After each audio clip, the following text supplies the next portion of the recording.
شہر میں قندیلوں کی روشنی حاک میں شہر کے اس باغ کو رات کا وہ آسمان بنا رہی تھی جسے روشنی کے لیے 14ویں کے چاند کی ضرورت نہیں رہتی۔ طلحہ بن مراد کے یہاں دعوت عام کا اہتمام تھا۔ سارا شہر موجود تھا، کیا امیر کیا غریب۔ اگر کوئی موجود نہیں تھا تو وہ یقیناً بد نصیب تھا۔ بن مراد کی دریا دلی کے سب گن گا رہے تھے۔ وہ سال میں ایک بار ایسی دعوت عام کا اہتمام ضرور کرتا تھا جہاں سب خاص عام ہو جاتے تھے اور عام خاص۔ اسی دعوت میں وہ چاروں باغ میں کھڑے دنیا جہاں کی باتیں نپٹا رہے تھے۔ حاکم شہر جس کی انصاف پسندی کی دھوم تھی، جس نے شہر کا انتظام ایسے سنبھالا ہوا تھا کہ دریا کنارے کتا بھی بھوک سے نہیں مرتا تھا۔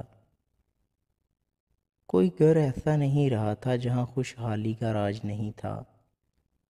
کوئی ایسا جاہل نہیں بچا تھا جسے علم کے لیے مدرسہ میسر نہیں تھا۔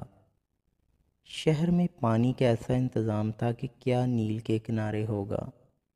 اس کی سخاوت اور سمجھ بوجھ نے اسے لوگوں کا محبوب بنا دیا تھا۔ وہ اسے ہر چیز اور ہر انسان سے زیادہ محبوب رکھنے لگے تھے۔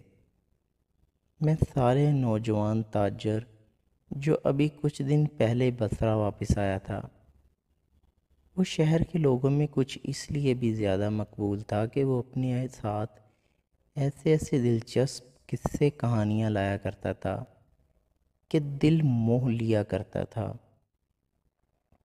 لوگ اس کی حسن مزاج کے مداح تھے، اس کی معصوم صورت پر پیار آتا تھا اور نیک طبیعت پر رشک۔ بن مراد اس کا بہترین دوست تھا، اس لیے اس کی واپسی پر دعوت کا انتظام کرتا تھا۔ مشہور و معروف عالم، یہ علم کا ایک ایسا گہرا سمندر تھا جس میں عقل و شعور کو حیران کر دینے والے خزانے سپیوں میں موتی کی طرح مقید تھے۔ ان کے علم کے ستون انسانوں کی نجات پر کھڑے تھے۔ اس برگزیدہ ہستی نے اپنی زندگی اللہ کی راہ میں تبلیغ کے لیے وقف کر دی تھی۔ شہر کے معروف حکیم صاحب ان کی رحمدلی اور شفقت کی تو کوئی مثال ہی نہیں تھی۔ ان کے چہرے پر روشنی کی طرح پھیلی ہوئی تھی۔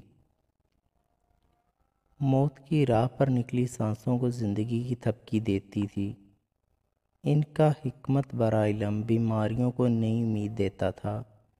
وہ بیمار کو کچھ ایسے ٹھیک کرتے تھے جیسے کوئی جادوگروں کے ہاتھ لگایا اور مرض شفا میں بدل گیا۔ تاجر محمد صالح کامل نے اپنا قصہ ختم کیا اور مشروب کی طلب پر آواز دینے کے لیے گردن کو پیچھے خم دیا تو اسے ذرا دور ایک بدحال فقیر کھانا کھاتا ہوا نظر آیا۔ فقیر شاید کہیں بہت دور سے آیا تھا۔ اس کا حلیہ ایسا بدحال ہو چکا تھا کہ دیکھ کر ترس آتا تھا۔ اس کے شانے پر کپڑے کا تھیلا ٹکا ہوا تھا جسے اس نے کھانا کھاتے ہوئے بھی خود سے الگ کرنا ضروری نہیں سمجھا۔ محمد صالح کو اس کے تھیلے میں دلچسپی ہوئی۔ اس کا حال چاہا کہ وہ فقیر کے قریب جائے اور جان کر اس تھیلے میں دیکھے۔ وہ تاجر تھا اور تاجروں کی یہی فطرت ہوتی ہے۔ فقیر ہو، بھلا تمہارا دنیا کے سامان سے کیا لینا دینا؟ فقیر کے قریب کھڑا آدمی پوچھ رہا تھا۔ اس نے ہاتھ بڑھا کر مذاقاً فقیر کے شانے سے تھیلی بھی اتار لیا۔ اپنی انگلیاں چاٹ کر فقیر اٹھ کر کھڑا ہوا اور تھیلا آدمی کے ہاتھ سے واپس لینا چاہا۔ دنیا کا سامان نہیں ہے اس میں۔ اچھا چلو پھر دیکھتے ہیں کہ کیا ہے اس میں۔ آدمی نے تھیلے میں ہاتھ ڈالنا چاہا تو فقیر نے اس کا ہاتھ پکڑ کر روک دیا۔ تم رہنے دو، میں نکال دیتا ہوں، تم نے دیکھ لیا تو شرمندہ ہو جاؤ گے۔ تھیلے میں ہاتھ ڈال کر فقیر نے ایک آئینہ نکالا۔ فقیر کے پاس آئینے کا کیا کام؟ آدمی ہنس دیا تو فقیر بھی ہنس دیا۔ بس بھائی، میرا تو یہی کام ہے، اب دینے والا جانے کہ یہ کام کیوں دیا۔ نرمی سے کہہ کر فقیر آئینے کو واپس تھیلے میں رکھنا چاہا تو آگے بڑھ کر محمد صالح نے اس کا ہاتھ پکڑ لیا۔ آئینہ بیچتے ہو؟ لاؤ دکھاؤ، کیا خاص بات ہے اس میں؟ بیچتا نہیں ہوں جوان، بس دکھاتا ہوں۔ خاص بس اتنا ہی ہے کہ یہ اصل دکھاتا ہے۔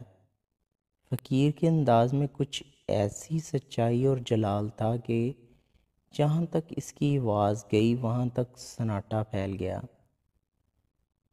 سب اس کی طرف بہت فرمانبرداری سے متوجہ ہوئے۔ سیدھی طرح سے کہو کہ شکل دکھاتا ہاں۔ کسی نے اس کے قریب آ کر اسے چھیڑتے ہوئے کہا، شکل نہیں محترم، اصل انسان کا اصل عالم حاکم اور حکیم۔ پوری طرح سے فقیر کی سمت متوجہ ہو گئے۔ محمد صالح کی طرح وہ بھی چل کر اس کے قریب آ کر کھڑے ہو گئے۔ لگتا ہے یہ پاگل ہے، دیکھو کیسی بہکی بہکی باتیں کر رہا ہے۔ اصل سے تمہارا کیا مطلب ہے؟ بھلا بتاؤ تو صحیح۔ وہی جو انسان کا اصل ہوتا ہے، وہ سونا ہو یا چاندی، سیاہ ہو یا خاک۔ سننے والے کو دلچسپی تو ہوئی، لیکن وہ یقین کرنے کے لیے نہیں ہو رہے تھے۔ جو دیکھا سنا ہو اس پر یقین آتا بھی نہیں۔ چھوڑیں، بیچارہ پاگل لگتا ہے۔ اپنے دل کی تسلی کے لیے کسی نے کہا، پاگل تو وہ ہے جو اپنے اصل سے نظریں چراتا ہے، جو جانتے بوجھتے گھاٹے کا سودا کرتا ہے۔ فقیر نے ہنس کر کہا، لیکن اس کی ہنسی نے سب کو سہما دیا۔ اس کی ایک سوالیہ نظر نے انہیں جلا سا دیا۔ اس کے لفظوں کی تیزی انہیں کاٹ گئی۔ کیوں، کیا اس میں کوئی ایسی جرأت مندانہ چیز ہے جو اس آئینے میں اپنا کھرا کھوٹا دکھانا چاہے؟ کوئی ایسا سچا جو